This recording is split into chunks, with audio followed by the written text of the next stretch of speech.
Chef Marco NICCOLI here. I'm thrilled to show you this recipe. One of my favorite, trending everywhere on social media. Beef ribs, dinosaur ribs, there's so many names for them. I'm gonna show you the easiest way to do them. The barrel does all the work for you. So let's get into it.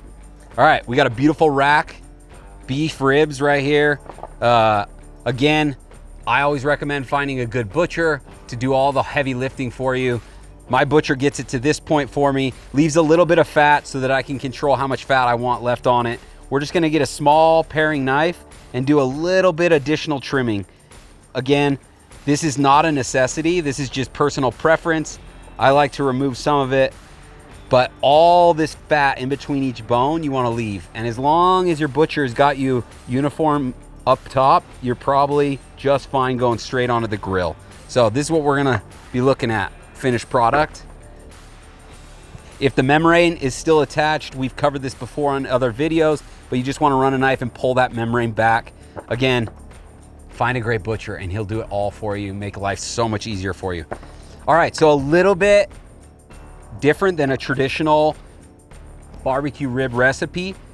I love Dijon. I think Dijon mustard stands up to this beef way better than a yellow mustard. So in a lot of recipes, you're gonna see yellow mustard as like a binding agent, essentially a glue, so that your rub stays on. So we're just gonna rub this around on the presentation side of these ribs and then also on the back side. And not much, but just enough to kind of adhere that rub. One of my favorite, if not my favorite, from Burch Barrel is the Rancher Jake rub. It's bold, it's full of flavor, and it tastes super great on all kinds of beef products. So what we're gonna do is be pretty generous with this. We're just gonna sprinkle it, and I go heavy on the one side, and then I'll just take a little bit of the seasoning to the back side. So we're just gonna rub that in, kind of work it into all the crevices.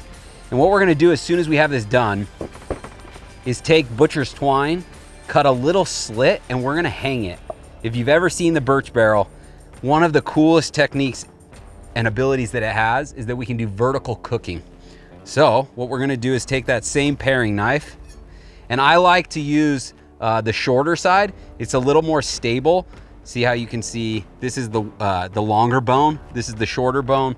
What we're gonna do is just run a cut right there, kind of center, underneath the bone so that when we tie it, the bone is holding it into place. Then we're gonna take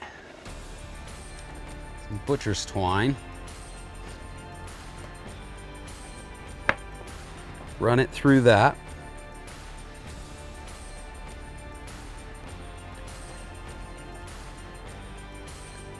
Boom, perfect.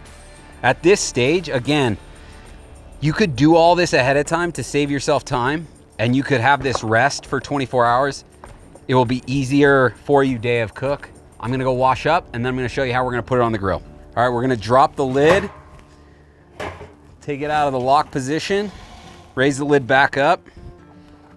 So what I'm gonna do is remove the grill grate completely.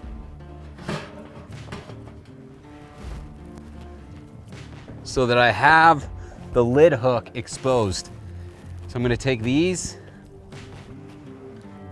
All right, we're ready to hang this. And then you can pick how close you want it to the fire. I'm gonna raise it up just a little bit, and we're gonna smoke it just like this for about an hour. All right, guys, we've been smoking for an hour now. So what I'm gonna do is take it off the hook. We're gonna put the grill grate back in.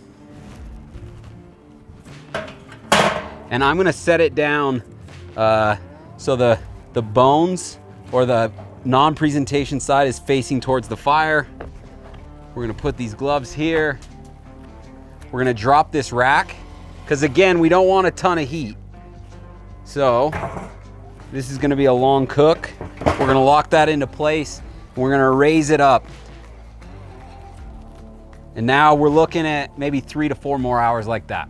All right, guys, our beef ribs are finally done. I could not be more excited. Look at all this beautiful smoke coming off the barrel.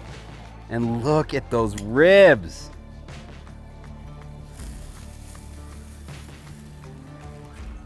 Man, that is something to behold. So again, we're gonna let them rest 15, 20 minutes. If you really want to, you could blanket it with a little bit of foil. See you in 20. All right, guys, I got a few things just to add to the finishing touches of these ribs. I got that barbecue sauce, beautiful, simple barbecue sauce, and some fresh arugula. I love the pepperness of the arugula. I think it pairs well with the beef. And all we're gonna do, I'm gonna show you a little trick when cutting ribs. Beef are a little easier because the bones are so big. We're gonna prop the bone up, and then we're just gonna run the knife right down the bone line, okay? Start at one end, kind of up.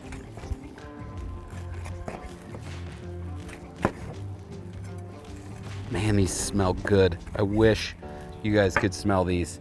And then for presentation, we'll just start kind of stacking them. You want to look for some height.